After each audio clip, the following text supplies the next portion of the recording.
Disclaimer. This video is for entertainment purposes only. Do not attempt this at home. Vitiated how-to will not be responsible because you decided to be a cheap ass and not hire a professional. On with the show.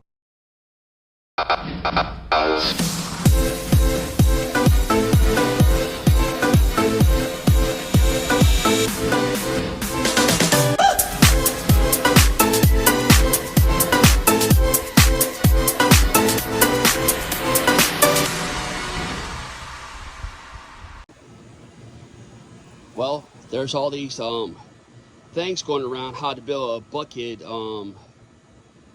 stand, if you will, or whatever you want to call it. Well, I kind of took it to a new level.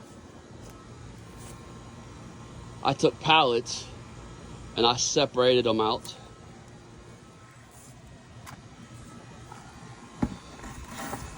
Where each space holds a bucket. It was pretty much free, and 98% of what I used on this was from the pallets, from the nails to the wood. And to give you an idea how to make it more stable, this here, where the handle goes, that is the strongest part of this. So you line it up like so, and then you take another piece here. If you want to add something to the other side there, you can. I'm not worried about it. I know how much the buckets are going to weigh. So there's that. I put some other pallets because this pallet is, one of them's a siding pallet that I got for free, and the other one's a regular pallet. This one's the regular and the other one's the siding. And I scabbed them together with the wood from other pallets and the nails. Well, I used a little extra nails of my own just to make sure. And I took, because the flimsy of this, and I didn't want to use 4x4s because I'm trying to do it for free, I took and put a 48 by 36 pallet up close to it and nailed it up there. Nailed it all the way the length of the pallet. I did that all the way front to back because it gives a lot more sturdier. I mean, it's sturdy now. Before it was kind of flimsy, but you kind of look down it, yeah, it's real flimsy, or I mean real sturdy. The nails, my stepson's goddamn dogs like to climb on shit, so the nails are there to keep them off of it. And secondly, most importantly, I didn't want to pull the nails because I didn't care, because they're not bothering me, so there's that. And as you can see, it goes all the way down. There's going to be 1, 2, 3, 4, 5, 6, 7, 8, 16 buckets here. That's going to be for 16 yellow squash. I was thinking about doing the tomatoes, but then I got a better idea for the tomatoes. I'm gonna put them around the swimming pool. All right, there's that. All right, today we're gonna do how to fill your bucket for your bucket garden. I'm doing things a little different this time because I have a yard full of live oak trees, Japanese plums, other weird trees, and a lot of this compost is 2 years old anyway, because there's 15 bags of leaves that got thrown in the backyard, just left to rot. So this is the stuff out of my yard. That's the stuff that's been in those bags for 5 years, 4 or 5 years. And this is the pile of dirt you may or may not recognize from 6 years ago. I had a big pile of it dropped off, and it was kind of hard to use because it holds so much goddamn water. And I couldn't figure out how to do it. So, what I'm doing is, this is all the stuff from around my yard. most importantly, let me find it. There it is. I scoop it up out of my yard, and I know I'm gonna get worms, so I ain't gotta pay for worms either.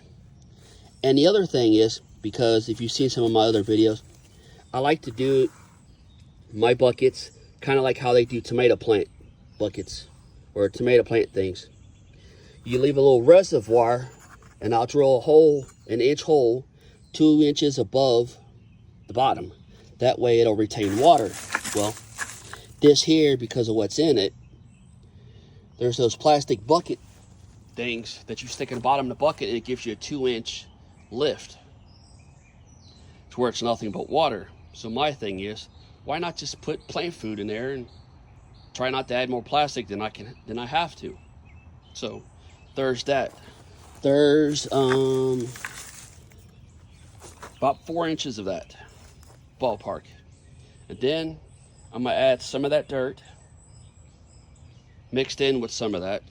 And then I got a couple bags I got 10 bags of soil that's got nutrients in it and everything else that I bought from Slows that I got for a real steal. They're doing $2 bags, so there's that. I mean, it'll more or less retain the water on top. It's mainly what I want it for. Like I did my pineapples. That's the main thing. But I'll show you when it's done what it looks like, or as I go along too. Well, this is what it looks like.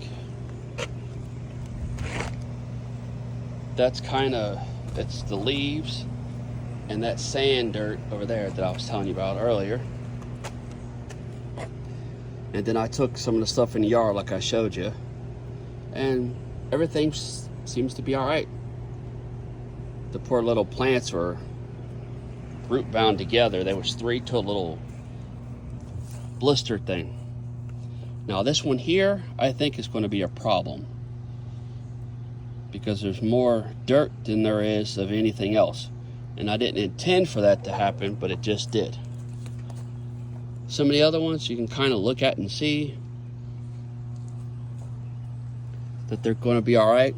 If they're not, I'll just take and burrow a hole down and put nothing but the leaves out of the bag, or the trash bag. That way there's a way for it to drain down to the bottom. And I have a drain hole, and I just covered the drain hole up with just leaves, so that way it can drain properly. Ooh, looky there. I have a parasitic wasp. This thing just got put here.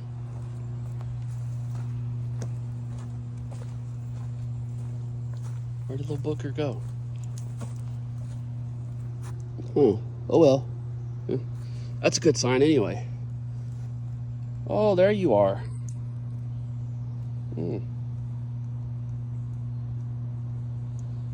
Now all we need is a whole bunch more of you. Come on, get back up there.